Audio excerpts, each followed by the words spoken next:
Hello everyone, welcome back to my new blog. আশা করছি তোমরা অনেক ভালো আছো, সুস্থ আছো। তোমরা যারা আমাকে চেনো না, আমি হলাম পূজা। তোমাদেরকে আবার একটি নতুন ব্লগে অনেক অনেক স্বাগত জানাই।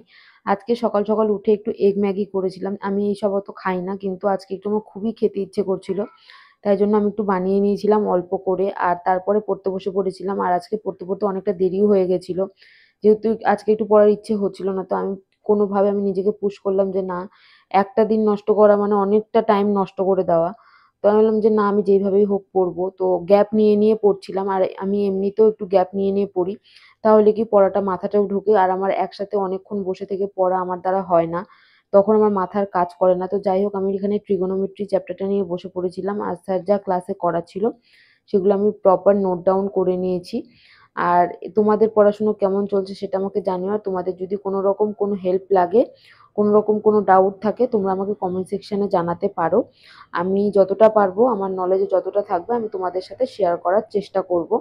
তো যাই হোক, আজকে আমি সারাদিনে এই ট্রিগোনোমেট্রি চ্যাপ্টারটা করব, আর তার সাথে করব হচ্ছে রিজনিং।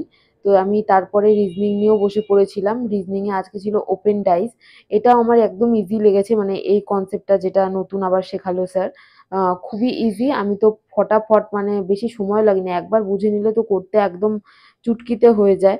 আমার তো খুবই মজা আসে। দেখবে যেই জিনিসটা আমরা পারি, বা যখন তুমি দেখবে ম্যাথস হোক বা যে কোনো সাবজেক্ট, মানে তুমি যখন পারবে তোমার দেখবে করতে একটা আলাদা রকম একটা মজা আসে, কিন্তু যখন পারবে না দেখবে একদম করতে ইচ্ছে করে না। যেমন আমার ম্যাথসের সাথে হয়, আমার করতে ইচ্ছে করে না, কিন্তু আমি নিজেকে সবসময় পুশ করি যে না, আমাকে করতে হবে, কারণ এটা ছাড়া তো আর উপায় নেই। মানে এটা একদম কম্পালসারি। তো যাই হোক, এখানে আমি স্যার যা যা করাচ্ছিল সেখানে আমি প্রপার নোট ডাউন করেছিলাম, আর বেশিরভাগটাই আমি নিজেই করেছি, কারণ বুঝে গেছিলাম তো স্যার করার আগে আমিই করে নিচ্ছিলাম। তো যাই হোক, এখানে আমি প্রপার ভালোভাবে বুঝে গেছি।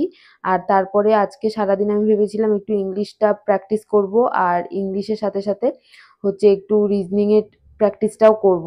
তো যাই হোক, এখন তো আমি দুপুরবেলার মধ্যে এগুলো সেরে নিচ্ছি। বিকেলবেলা মানে সন্ধে নাগাদ আমি একটু রিজনিংটা প্র্যাকটিস করব, আর ইংলিশটা প্র্যাকটিস করব। তো যাই হোক, এখানে আমি করে নিয়েছি সব কিছু। আর তারপরে আমি গেছিলাম একটু বাইরে। আর আমার শরীরটা এত খারাপ লাগছিল, যেহেতু ম্যাগি খেয়েছিলাম। আজকে সারা দুপুর আমি কিছু খাইনি, মানে ম্যাগি খাওয়ার পরে জানি না পেটটা এত ভারী হয়েছিল। তো তারপর আর কি আমি সন্ধেবেলার দিকে পড়তে বসে গেছিলাম। তো আমি ম্যাথসের প্র্যাকটিস করতে বসেছিলাম। তো এখানে আদিত্য রঞ্জন স্যারেরই 45 ডেজ ম্যারাথন আছে, যেটা এই বছর সিজিএল এর আগে স্যার করিয়েছিল। তো সেখানে আমি অল্প অল্প করে সবগুলোর মানে ক্লাস দেওয়া আছে, মানে দুটো তিনটে করে ক্লাস, অল্প অল্প সবকিছু কনসেপ্ট মিলিয়ে একটা ক্লাস। তো আমি এখান থেকেও একটু করি, কারণ সবসময় তো অত বড় বড় হয়তো 10টা ক্লাস আছে, 20টা ক্লাস আছে, অতগুলো তো আমরা রিপিট করতে পারি না। এখান থেকে করলে কি ছোট ছোট কনসেপ্টগুলো আবারও মনে পড়ে যায়, তারপর আমি বুক থেকে আবার প্র্যাকটিস করছিলাম। তো যাই হোক, আজকের জন্য আমি এতটুকুই রাখবো। আর তোমাদের যদি এই ব্লগগুলো ভালো লেগে থাকে, অবশ্যই লাইক, শেয়ার আর সাবস্ক্রাইব করতে ভুলো না। দেখা হচ্ছে পরের একটা ব্লগে। Till then, by.